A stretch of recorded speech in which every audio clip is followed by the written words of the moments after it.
लोकसभा चुनाव संपन्न हो चुका है। चुनाव में किसी के हिस्से उत्सव आया तो किसी के हिस्से जलजला। बीतते वक्त के साथ जलजला तो थम गया है, लेकिन आफ्टर शॉक अब भी लग रहे हैं। ताजा मामला दुमका का है, जहां हार की समीक्षा के लिए बुलाई गई भारतीय जनता पार्टी की बैठक में कार्यकर्ता आपस में ही उलझ गए। उनके बीच जमकर सिर फुटअव्वल हुआ। बड़ी बात यह भी है कि सब कुछ पार्टी के शीर्ष नेताओं के सामने हुआ। ये सब उस बीजेपी में हुआ जिस संगठन में अनुशासन की मिसालें दी जाती है। बात इतनी बढ़ी कि कार्यकर्ता आपस में एक दूसरे के खिलाफ मारपीट और जान से मारने की धमकी देने का केस दर्ज करा रहे हैं। दुमका बीजेपी में बवाल की पूरी कहानी क्या है, आपको सिलसिलेवार ढंग से बताते हैं।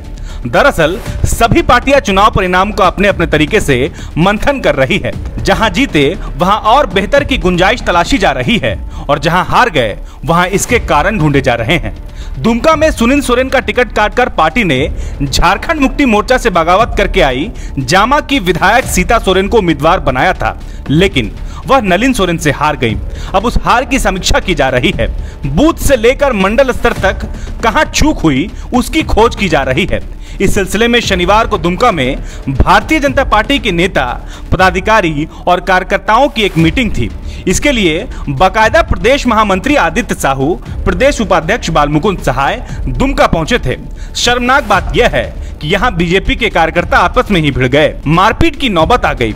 कार्यकर्ताओं में आपस में ही आरोप प्रत्यारोप हुआ, अपशब्द भी कहे गए।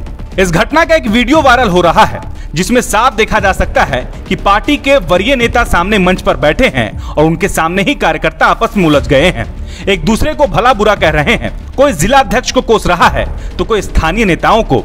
ये बात दोनों ही खेमे के कार्यकर्ताओं को नागवार गुजर रही है। अब आलम यह है कि ऋषि शर्मा नाम के कार्यकर्ता ने लोइस मरांडी के पीएन श्रवण मृणाल मनोज उर्फ मिट्ठू झा के खिलाफ मारपीट और जान से मारने की धमकी देने का आरोप लगा दिया है। उन्होंने कार्रवाई की भी मांग की है। इस घटना ने दुमका में बीजेपी के अंदर खाने हार से उपजे विवाद को खुलकर सामने ला दिया है। इस घटना ने यह भी बता दिया है कि झारखंड बीजेपी में सब कुछ ठीक नहीं है। चुनाव के दरमियान टिकट बंटवारे से लेकर पदाधिकारियों की नियुक्ति और फिर उन्हें भूमिका सौंपे जाने तक में भारी असंतोष था, और जबकि हार मिली तो वही अंतरकला खुलकर सामने आ गया है। दुमका में बीजेपी के ताकत की 3 मुख्य धुरी है।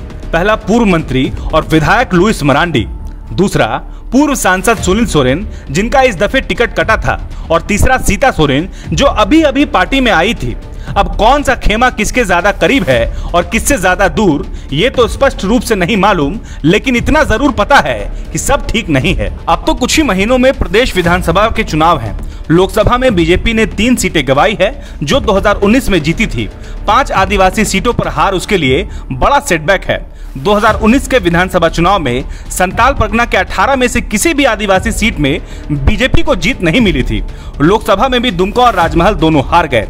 ऐसे में कार्यकर्ताओं का ये आपसी भिड़ंत और अंतरकलह पार्टी के लिए कहीं से भी अच्छा नहीं है। खुले विवाद को पार्टी भले ही आंतरिक लोकतंत्र कहकर खारिज कर दे, लेकिन प्रत्यक्ष को प्रमाण की कहां जरूरत है। बाकी तो सब पार्टी को समझना है कि ये जो रायता फैला है उसे समेटेंगे कैसे। बायोम मेडिकल प्रिपरेशन का एकमात्र संस्थान, जहां है complete digital classrooms, individual doubt counters, video lectures, student tracking system, library facility, 100% result oriented rankers batch, study package and class notes in PDF। Jharkhand के इतिहास में पहली बार नीट यूजी में 700 मार्क्स पार। 10th पास स्टूडेंट्स के लिए फाउंडेशन कोर्स और 11th पास student के लिए फ्रेशर कोर्स। 12th पास स्टूडेंट्स के लिए टारगेट कोर्स 18 अप्रैल से शुरू हो रहे हैं। Contact biome.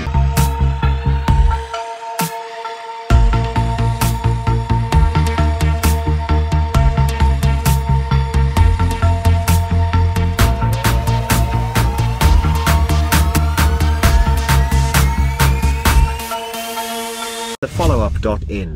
Like, share, and subscribe. www.thefollowup.in